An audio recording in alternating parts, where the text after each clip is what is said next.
the issue of officials. Your officials are corrupt, Premier.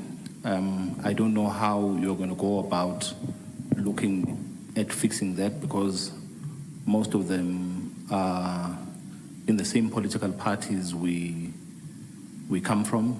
And we are raising it not in a manner that is negative, but is to either manage it so that it does not affect the finances of our municipalities and services that we are rendering in our province. Is the sudden surge of undocumented foreign citizens, and across all levels, not only those that are coming from our continent, but those that are coming even from Europe. These numbers are too much, and we don't have a mechanism in the format of managing how to give them services, but most importantly, how to recoup resources that are needed for government to function. With these numbers, we are seeing an unprecedented numbers of informal settlement, hijacking of buildings, and non-payment of services, including illegal connections of some of our key services, in particular, energy and water. This have a direct bearing on the resources of our municipalities.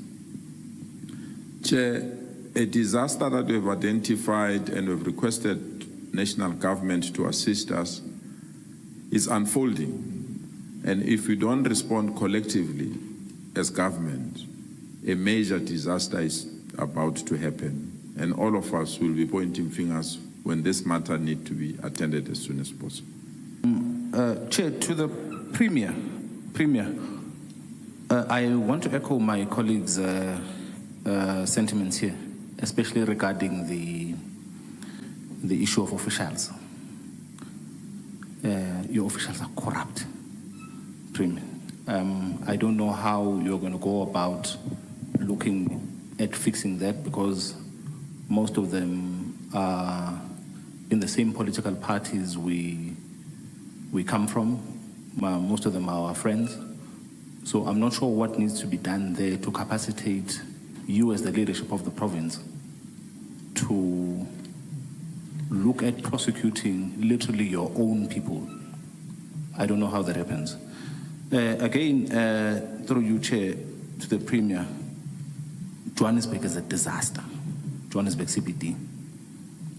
There are places in Johannesburg CBD that when you go through them, they don't look like you're in a South African city, let alone a city like Johannesburg. It looks like you're in some foreign country somewhere else, but they don't look like Johannesburg. This issue that you spoke about earlier of illegal foreigners of all races, I'm not sure how or what intervention is needed there, or I would just like to know your plan in addressing that, because we cannot have a city of Johannesburg looking the way it does. The dilapidated infrastructure, we've got the Lillian Ngoyi Street gas explosion that happened over 2 years ago. It's only going to be opened, I think, scheduled for the 12th of September. For a street for an explosion that happened on a street that is less than, I think that thing is less than like 1 kilometer, 2 years to fix. That's too long. Thank you. Premier. Thank you, Chair. I think we must first accept that South Africa should be for South Africans. It should prioritize this. It should prioritize South Africans.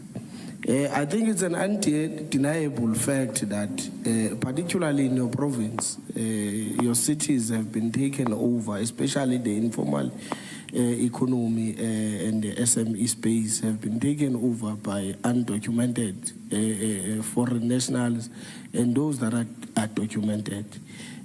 I just want to check, Premier, because I would expect that your municipalities would have bylaws and regulations that would most probably, in line with our acts, prohibit the issuing of business licenses to these foreign nationals. How does this thing happen? How do you end up having a Joburg where it's a playground for foreign nationals? Do these people have business licenses? I just want to check your plans around that.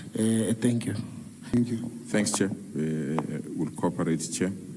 Let me start with the issue of our officials. I don't want to isolate them. We are now embarking on a process of meeting with service providers as well. Because for them to be corrupt, it means there's someone who's providing that. Also in the process of meeting with some business associations to assist us. We'll be launching an anti-corruption campaign as a province in all our facilities in the next few days to demonstrate that we've reached a stage where this form of conduct level of corruption. We've established a Johannesburg revitalization team that is led by MEC Mamabulu.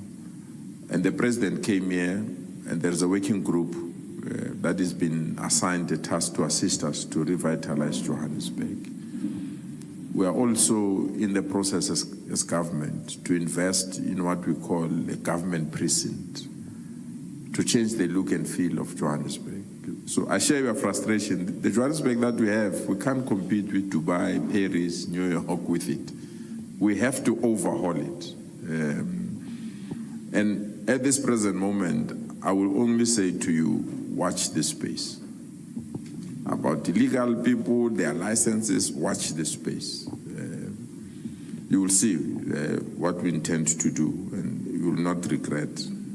Unfortunately, I was not invited at the Lillian Ngoyi Street unveiling, but the municipalities, I think the executive mayor will explain why it took long and how it is. So I think let's allow that.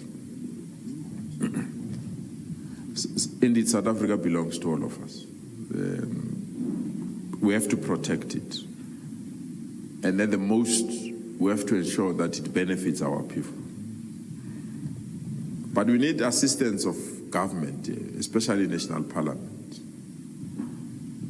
That the process that was started, I think, by former Minister of Home Affairs, Dr. Aaron Motsoaledi, on the repositioning and repackaging of the visa regime and permit regime in our country, it's long overdue. It can't be delayed anymore because this is creating the challenge that we have now. And I think we need, and I'm glad that you're parliamentarians, so you'll need to ensure that that process is not stalled because there is a new minister that has replaced the old minister. We've gone through public participation. We've made, I don't know if I said something that, Chair.